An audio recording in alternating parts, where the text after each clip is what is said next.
विष्णु पुराण प्रथम अंश चतुर्थ अध्याय।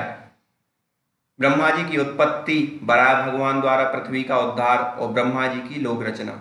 श्री मैत्रेय जी बोले, हे महामुने, कल्प के आदि में नारायणाख्य भगवान ब्रह्मा जी ने जिस प्रकार समस्त भूतों की रचना की वह आप वर्णन कीजिए।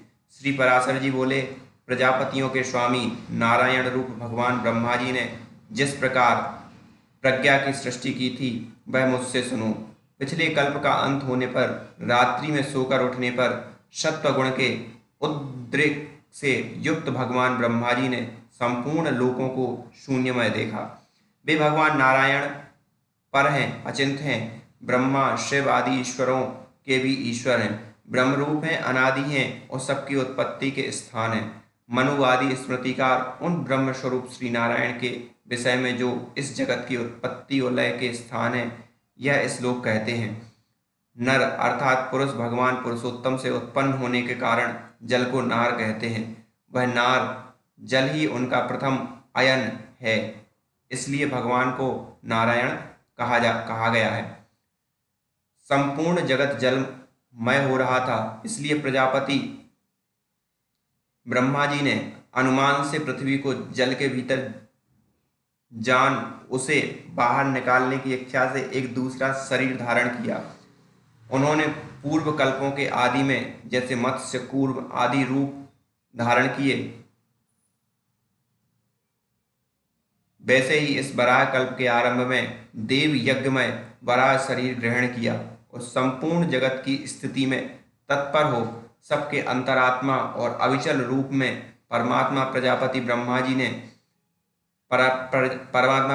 ब्रह्मा जी जो पृथ्वी को धारण करने वाले और अपने ही आश्रय से स्थित हैं, जन लोक स्थित सनकादि सिद्धेश्वरों से स्तुति किए जाते हुए जल में प्रविष्ट हुए। तब उन्हें पाताल लोक में आए देख देवी वसुंधरा अति भक्ति प्रनम हो उनकी स्तुति करने लगी। पृथ्वी बोली, हे शंख चक्र गदा पद्म धारण करने वाले कमल नयन भगवान, आपको नमस्कार है। आज आप इस पाताल से मेरा उद्धार कीजिए। पूर्व काल में आप ही से मैं उत्पन्न हुई थी। हे जनार्दन, पहले भी आप ही ने मेरा उद्धार किया था और हे प्रभु, मेरे साथ आकाशादिक अन्य सब भूतों के भी आप ही उपादान कारण हैं। हे परमात्मा स्वरूप, आपको नमस्कार है। हे पुरुषात्मन, आपको नमस्कार है। हे प्रधान और व्यक्त रूप, आपको नमस्कार है। हे काल स्वरूप, आपको बारंबार नमस्कार है। हे प्रभु, जगत की सृष्टि आदि के लिए ब्रह्मा विष्णु और रुद्र धारण करने वाले आप ही संपूर्ण भूतों की उत्पत्ति पालन और नाश करने वाले हैं और जगत के एकाड़ वरुण हो जाने पर हे गोविंद सबको भक्षण कर अंत में आप ही मनीषी जनों द्वारा चिंतित होते हुए जल में शयन करते हैं। हे प्रभु, आपका जो परम तत्व है उसे तो कोई भी नहीं जानता, अतः आपका जो रूप अवतारों में प्रकट होता है उसी की देवगण पूजा करते हैं। आप परब्रह्म ही आराधना करके मुमुक्षु जन मुक्त होते हैं। भला वासुदेव की आराधना किए बिना कौन मोक्ष प्राप्त कर सकता है। मन से जो कुछ ग्रहण किया जाता है, चक्षु आदि इंद्रियों से जो कुछ करने योग्य है तथा बुद्धि द्वारा जो कुछ विचारणीय है वह सब आप ही का रूप है। हे प्रभु, मैं आपका ही रूप हूँ, आप ही के आश्रित हूँ और आप ही के द्वारा रची गई हूँ तथा आप ही की शरण में हूँ, इसलिए लोक में मुझे माधवी भी कहते हैं। हे संपूर्ण ज्ञानमय, हे स्थूलमय, हे अव्यय, आपकी जय हो। हे अनंत, हे अव्यक्त, हे व्यक्तमय प्रभु, आपकी जय हो। हे पर स्वरूप, हे विश्वात्मन, हे यज्ञपते, हे अनग, आपकी जय हो। हे प्रभु, आप ही यज्ञ हैं, आप ही वसटकार हैं, हे आप ही ओमकार हैं और आप ही आहवनीय आदि अग्नियां हैं। हे हरे, आप ही वेद वेदांग और यज्ञ पुरुष हैं तथा सूर्य आदि ग्रह तारे नक्षत्र और संपूर्ण जगत भी आप ही हैं। हे पुरुषोत्तम, हे परमेश्वर, मूर्त अमूर्त दृश्य अदृश्य तथा जो कुछ मैंने कहा है और जो भी नहीं कहा है वह सब आप ही हैं, अतः आपको नमस्कार है, बारंबार नमस्कार है।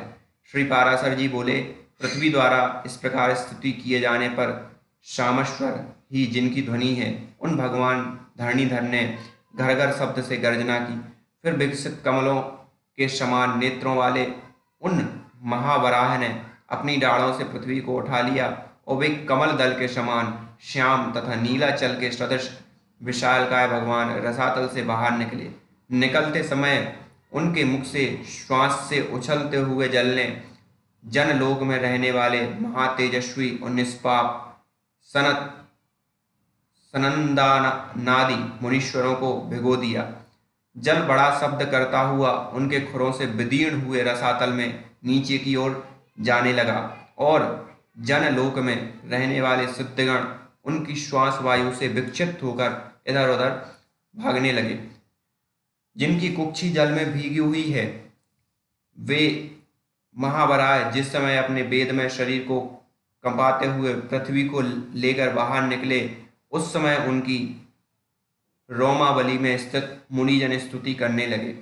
उन निशंक और उन्नत दृष्टि वाले धराधर भगवान की जनलोक में रहने वाले सनंदा नादि योगीश्वरों ने प्रसन्न चित्त अति नम्रता पूर्वक सिर झुकाकर इस प्रकार स्तुति की।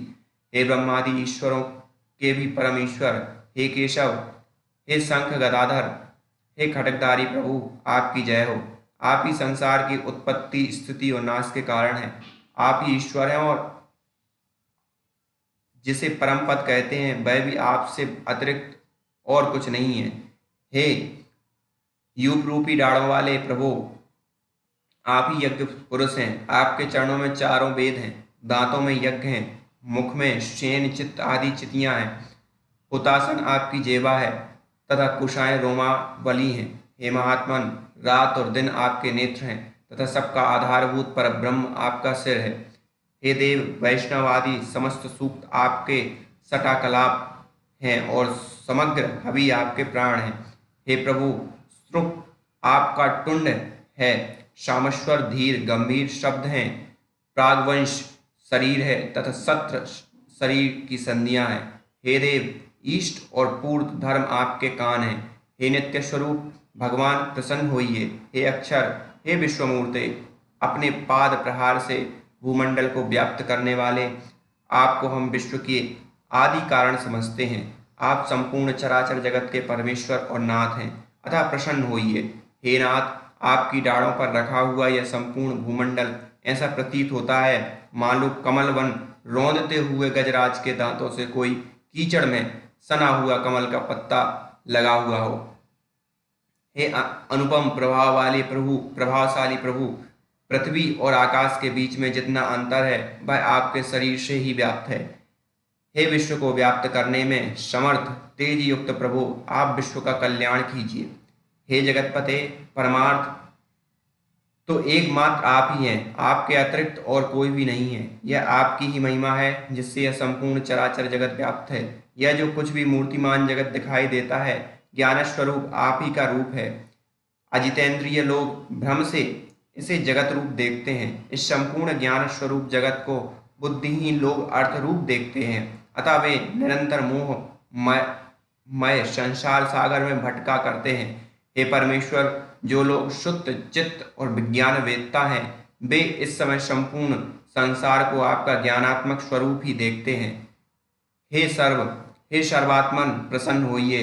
हे अप्रमेयात्मन, हे कमल नयन, संसार के निवास के लिए पृथ्वी का उद्धार करके हमको शांति प्रदान कीजिए। हे भगवान, हे गोविंद, इस समय आप सत्व प्रधान हैं, अतः हे ईश, जगत के उद्भव के लिए आप इस पृथ्वी का उद्धार कीजिए। और हे कमल नयन, हमको शांति प्रदान कीजिए। आपके द्वारा यह सर्ग की प्रवृत्ति संसार का उपकार करने वाली हो। हे कमल नयन, आपको नमस्कार है, आप हमको शांति प्रदान कीजिए। श्री पराशर जी बोले, इस प्रकार स्तुति किए जाने पर पृथ्वी को धारण करने वाले परमात्मा वराह जी ने उसे शीघ्र ही उठाकर अपार जल के ऊपर स्थित कर दिया। उस जल समूह के ऊपर वह एक बहुत बड़ी नौका के समान स्थित है और बहुत विस्तृत आकार होने के कारण उसमें डूबती नहीं है। फिर उन अनादि परमेश्वर ने पृथ्वी को समतल कर उस पर जहाँ तहाँ पर्वतों को विभाग करके स्थापित कर दिया। सत्य संकल्प भगवान ने अपने अमोघ प्रभाव से पूर्व कल्प के अंत में दग्ध हुए समस्त पर्वतों को पृथ्वी तल पर यथास्थान रच दिया। तदनंतर उन्होंने सप्तद्वीप आदि क्रम से पृथ्वी का यथा योग्य विभाग कर भूर्लोक आदि चारों लोकों को पूर्ववत कल्पना कर दी। फिर उन भगवान हरिण ने रजोगुण से युक्त हो चतुर्मुखधारी ब्रह्मा रूप धारण कर सृष्टि की रचना की। सृष्टि की रचना में भगवान तो केवल निमित्त मात्र ही हैं, क्योंकि उसकी प्रधान कारण तो सृज्य पदार्थों की शक्तियां ही हैं। हे तपस्वियों में श्रेष्ठ मैत्रेय, वस्तुओं की रचना में निमित्त मात्र को छोड़कर और किसी बात की आवश्यकता भी नहीं है, क्योंकि वस्तु तो अपनी ही शक्ति से वस्तुतः को प्राप्त हो जाती है। और यहाँ पर विष्णु पुराण के प्रथम अंश का 4th अध्याय समाप्त होता है।